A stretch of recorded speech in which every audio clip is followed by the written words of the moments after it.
I have always been amazed by and a bit jealous of my friends, colleagues, and students who can speak multiple languages. I regret that I did not keep up my foreign language that I learned in school. I'm happy to say that I am now working on this. To help me, I use the Babbel app. Babbel provides me with quick lessons, just 10 to 15 minutes per day. And since Babbel is built with science-backed cognitive tools that fit with all learning styles, it helps me stay motivated with real-time feedback, handy visualizations, and progress trackers. I'm learning and having fun.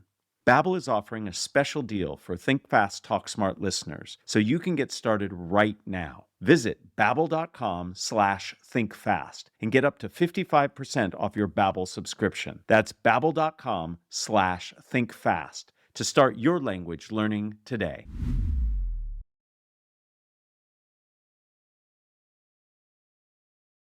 What do you get when you combine warmth and assertiveness?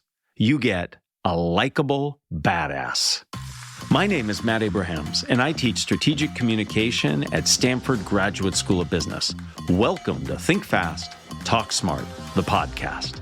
Today, we're excited to speak with Alison Fragale. Alison works at the University of North Carolina's Business School.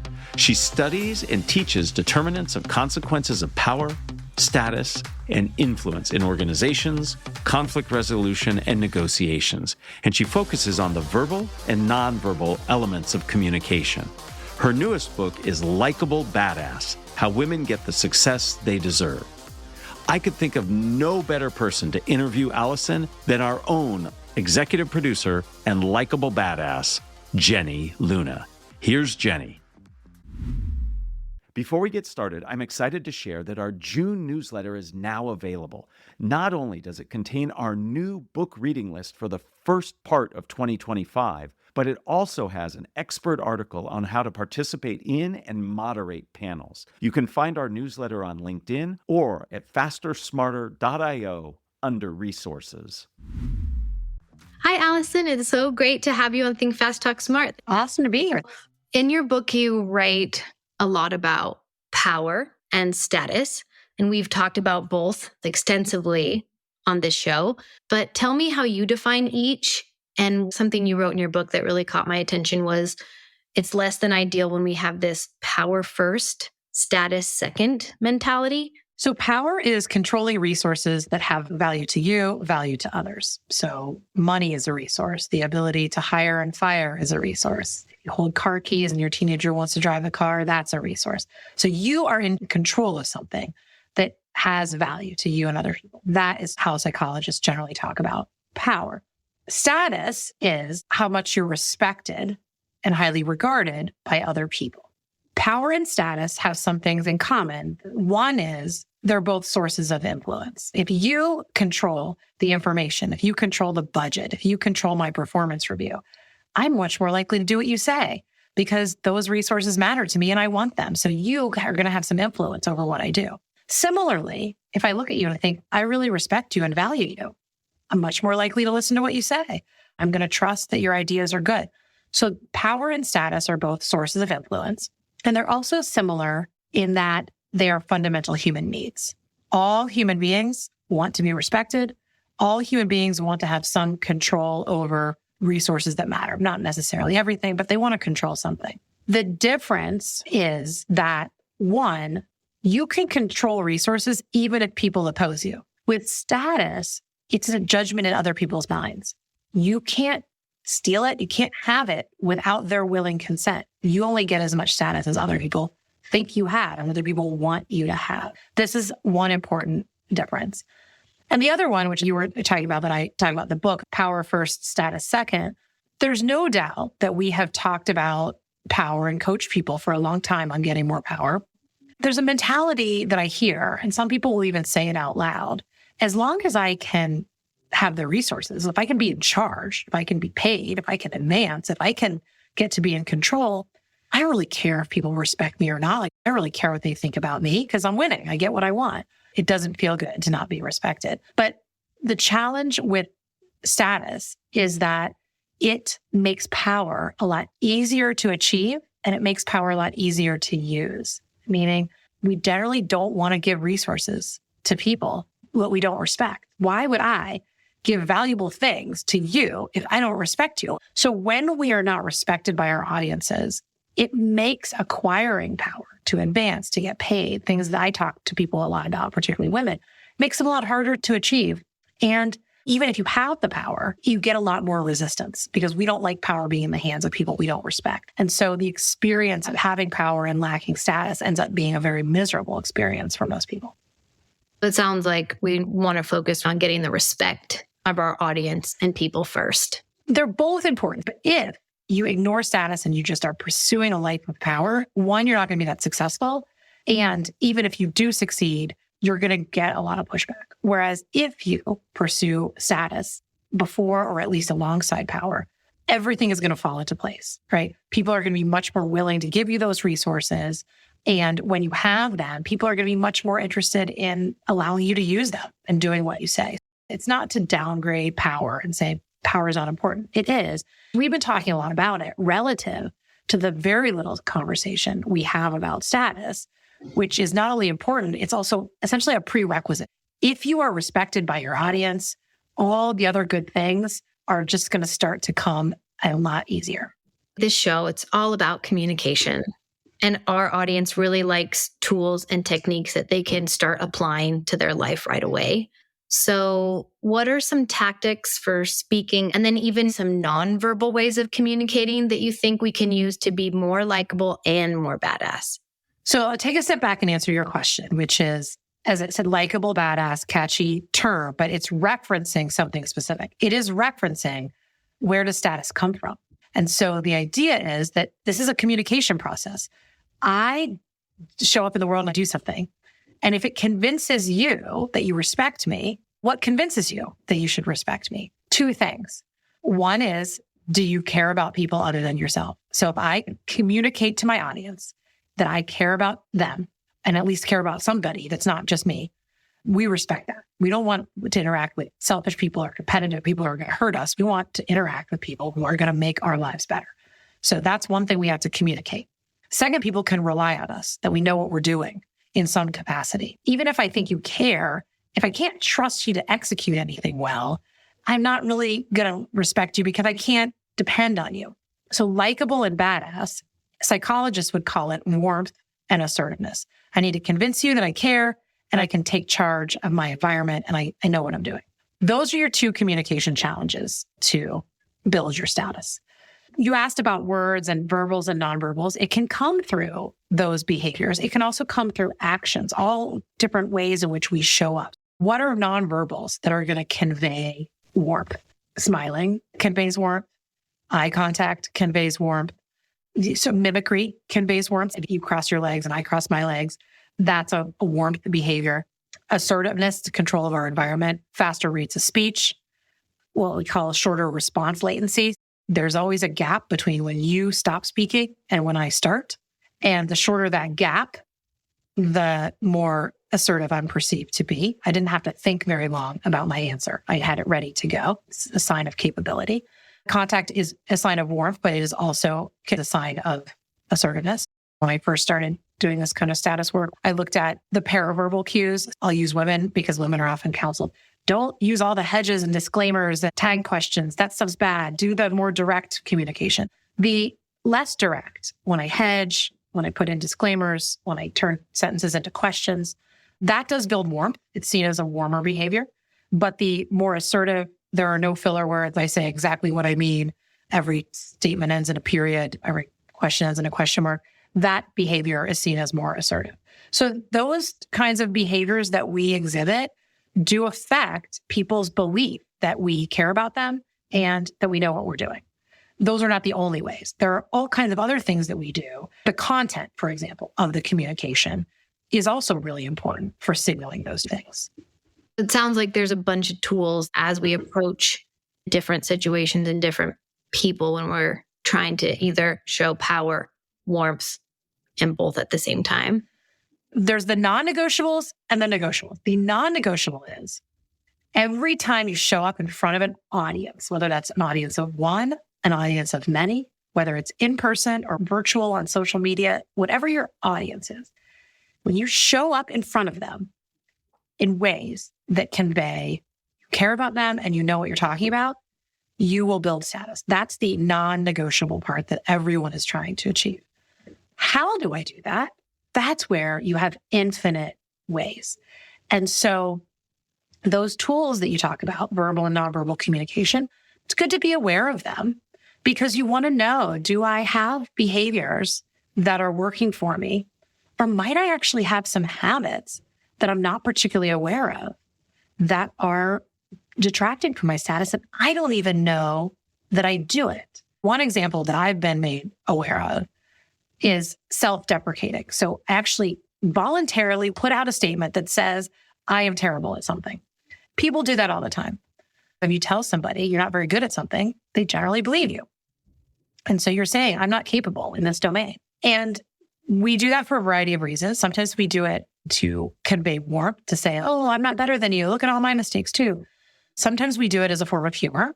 But it's all to say that many times we might be doing something that is detrimental to building our status, and we're not aware of what it is. And therefore, we're not even in a position to decide, is this authentic and true to who I am and I'm sticking with it anyway? Or no, I actually think I should change that. Another thing we talk about on the show is feedback. When we're trying to see how we show up, we may be missing things and having big blind spots. You write a lot about mentorship and having a mentor. I imagine a big part of that is getting feedback on things like how we show up. Yeah, my big thing on mentorship is at every stage of your life, you should have mentors and you should be mentoring other people from your first day in the workforce, if not before, and certainly your last day. We always need to be doing both. And on the getting mentorship side, yes, one of the things that I have found is that people who find it fairly easy to communicate likable badass, to communicate assertiveness and warmth at the same time, almost always without fail will tell me that they lucked into a mentor early in their life or career that modeled that for them. And that mentorship shouldn't just be something we luck into by chance. For me, I talk about this a lot, that my advisor, when I went to Stanford, when I got my PhD, is a woman. And what was interesting was I signed on to work with her because of content expertise, that she was an expert in organizational psychology in the areas where I also wanted to develop expertise. I didn't pick her because I thought she could teach me a lot about building status and navigating reputation and things like that. But when I think back on what did she teach me that has been most impactful in my career, it's not the academic stuff. But what she was really brilliant at doing was thinking about, with intention, the relationship between how she communicated with her audience, her words, her actions, her verbals, nonverbals, all of that, and what that would bring to her. And she was able to articulate that to me at a young age of, here's how you need to think about your audience. So it sounds like we want to look for people who emulate what we're looking to be more so than have the job or the role that we currently have. I've been really looking forward to talking with you because I just started a new job. In my new job, I'm filling my calendar, coffee dates, forming relationships, walking meetings, getting to know people. And the first thing I'm noticing is in my former role, there was a lot more small talk, a lot more relationship building that came in these early meetings. My new role, people cut right to the chase. They want to just talk business. There's no personal questions or really foundation to be laid. So I would love to hear some advice from you on, do I revert and push that cultural way of getting to know people and trying to set relationships, or do I go more for the mimicry and meet people where they're at?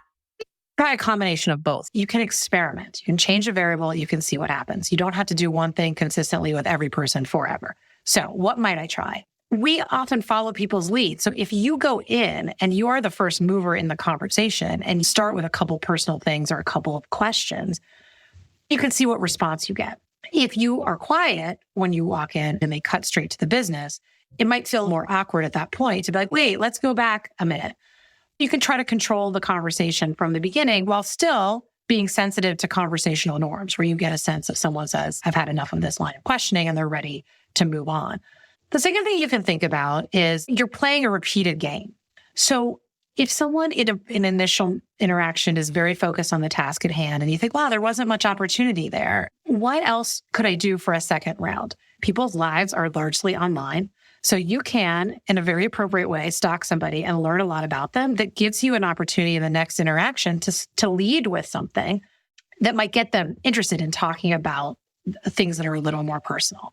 That could be from looking at their social media, reading their bio on the company website. It could be talking to people who know them. And what you would be looking for is points of similarity. If we look at psychology, right, greatest basis of liking and attraction that psychology has ever found is similarity. We like people who are like us. When you find the thing that they have in common. Obviously, when you're trying to highlight similarities, you have to be authentic. You can't pretend to like things you don't. It's going to come across as phony. It's going to destroy the relationship. But you can also be very strategic in looking for opportunities. So in the book, I tell a story of another academic, Greg Northcraft. I know Greg through Maggie Neal. Greg and Maggie were assistant professors back in Arizona together long before I met her. And then I come into his circle as well. And so what he tells me is that one of the things he feels like he did really well in navigating his life as a professional in academia is developing personal connections with people by figuring out genuine points of similarity. And he said, look, I love to golf. And so the first thing I always try to do is figure out, does the other person like to golf? Because I know if I can meet a fellow golfer, I can make a friend. And if I can make a friend, I'm going to have a much easier time getting what I want and need because people will do things for friends that they won't do for strangers. He develops a consistent habit of trying to find the common points between him and his audience wherever he goes. He tells me this story, which I relay in the book. And he said, the time that it worked better than ever was he had to go meet somebody on campus. The subject was scarce resources, scarce money. Every reason to think there was going to be a bit of a fight because everybody wants the money. He said, but I did something intentional. I had the status to ask this guy to come to my office, but I deliberately said, let's schedule the meeting in your office. He said, I'll come to you. And he said, I did that for one reason only. I wanted to scan his physical space because then I could learn about him and then I could strike up a personal connection. So he says, I'm shaking his hand. And as I'm doing it, I'm looking over his shoulder, like, what's in this guy's office? And he says, you're not going to believe it. In the guy's office behind the desk is a hole-in-one trophy. Said, if you're a golfer and you ever see a hole-in-one trophy, two things are true. One, there's a great story behind that trophy, and the person behind the desk is just dying to tell you what it is. So this idea of how do I get people to chit-chat, he made the opening. I see you've got a hole-in-one trophy. You've got to tell me about that. And he knows the person can't wait to tell. And he says, we spend 55 of our allotted 60 minutes chatting golf. And by that point, we are friends. And we take 5 minutes and we solve our money problem amicably in those last 5 minutes. And so I tell that story. I tell the book. I tell it all the time in front of audiences.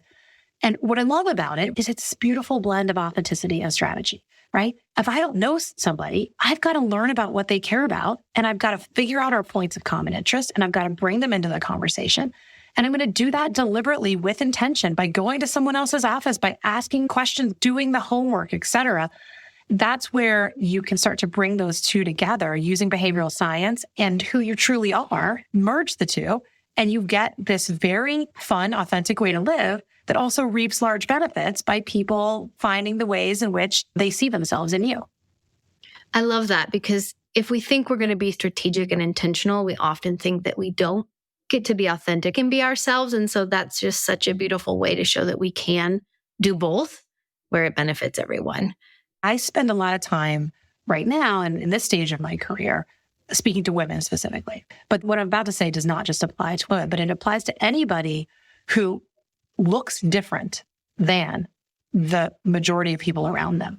I always say, if you look different and don't take any intentional action, it's possible that what you're communicating unintentionally to your audience is, I am different than you. We don't have anything in common. So if we show up and we look different and that's all there is, and we just get down to the business at hand, what our audience might conclude is we're not the same.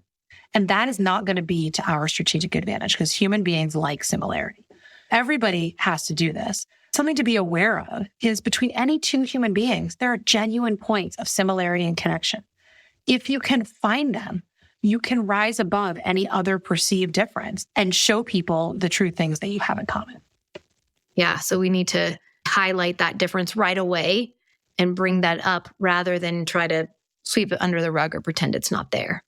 Something I've also been thinking a lot about in my new role is first impressions and how important those are.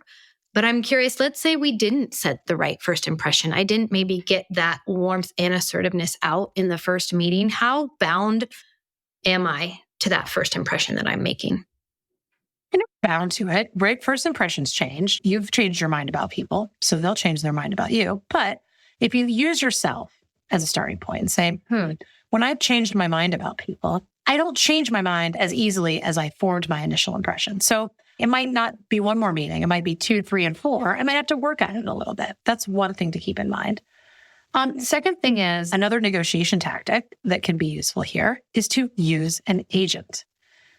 Sometimes we may not be the best messenger if we feel like we got off perhaps on the wrong foot, or I wasn't able to show up in the assertive, warm way that I wanted. Maybe my first meeting with somebody was about a disagreement or a conflict. How am I going to convey that? Who really respects me that also has the respect of my audience? How can I use that person to help build my status, help change my reputation?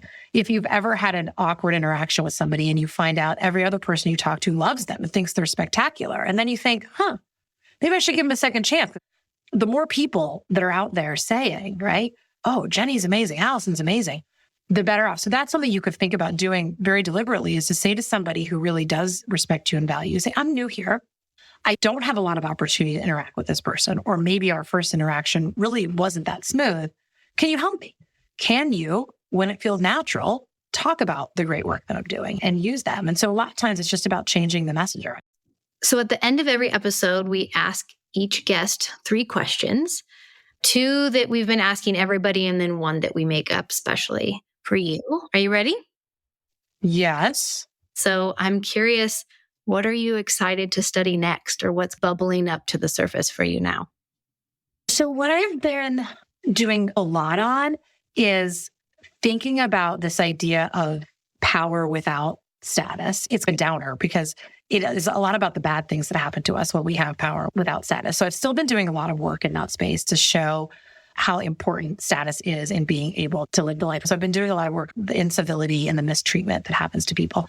And again, although it's a bit of a downer, one of the things that I'm very focused on is how do we retain women throughout the career life cycle, particularly in what is like a leaky middle, where women, after having some success and advancing in organizations, are often leaving at like mid to senior levels.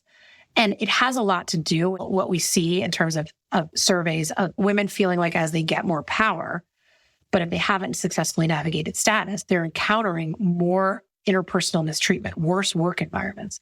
And that is prompting them to say, I don't want to do this anymore, and I'm exiting. So I'm still doing that work. And what I'm excited about is bringing that over to think about how do we create a better experience for women in the workforce at mid to senior levels that are going to keep them advancing and keep better representation at the most senior levels for women. Bringing those 2 things together is something that I'm excited about right now. Awesome. I'll look forward to reading your next book as you move forward with that research. Who is a communicator you admire and why? Maybe because she is top of mind, but Maggie, my advisor, maybe well known to this audience, but not worldwide necessarily famous. She taught me more than anything how to be very clear and assertive about what it is that you want, while also never faltering from the importance of doing right by other people. I think that's why she's able to be very successful. And I feel a lot of times still to this day, 25 years after I met her, when I confront things that I think are difficult communication challenges, I'm always thinking, well, what would Maggie do here? And there are still times where I call her and I say, my first instinct is to do this. And then she would say, let's think about that. Like, how would your audience react to that? She's been very good at doing that and also teaching me to get into the head of my audience. That curiosity, a lot of that came from her. Alison, what are 3 ingredients that go into a successful communication recipe? Authenticity, strategy, and curiosity. Tell me a bit more about curiosity. communication is going to be a communicator and a receiver. The more curious you are about your audience, the better able you are to communicate in a way that's going to land, going to resonate. When I think about people who are really good communicators, or when I think about times when I've done a good versus a bad job, the more curious I am about trying to understand my audience, it informs the other two, right? Authenticity is obviously your version of you, but it informs the strategy. So we have to get curious about other people. Thank you so much. This has been a great conversation, Alison. I've learned a lot, and I'm excited to apply some of the things we've talked about to my new job too. Amazing. Pleasure to be here. Thank you for joining us for another episode of Think Fast, Talk Smart, the podcast. To learn more about status and power, please listen to episode 12 with Deb Gruenfeld. And to learn more about the work of Maggie Neal, please listen to episode 15. This episode was produced by Jenny Luna, Ryan Campos, and me, Matt Abrahams. Our music is from Floyd Wonder, with special thanks to Podium Podcast Company. Please find us on YouTube and wherever you get your podcasts. Be sure to subscribe and rate us. Also, follow us on LinkedIn and Instagram. And check out fastersmarter.io for deep dive videos, English language learning content, and our newsletters. Please consider our premium offering for extended Deep Thinks episodes, Ask Matt Anythings, and much more at fastersmarter.io/premium. I wanted to share with you that over the past few months, I've had the amazing opportunity of talking to listeners across the globe about the impact the podcast has had on them. I love learning how people are applying the principles and concepts that we cover on the podcast and the impact that it has had on their lives. It is truly inspiring. Speaking on behalf of all of us that bring you the show, we thank you for your support. We look forward to bringing you new episodes, new techniques, and deeper knowledge. And we ask for your support. It takes time and effort to put this show on the air. Please keep your ideas coming. And if you can, we'd love for you to join our premium. Thank you. And here's to another 200 episodes.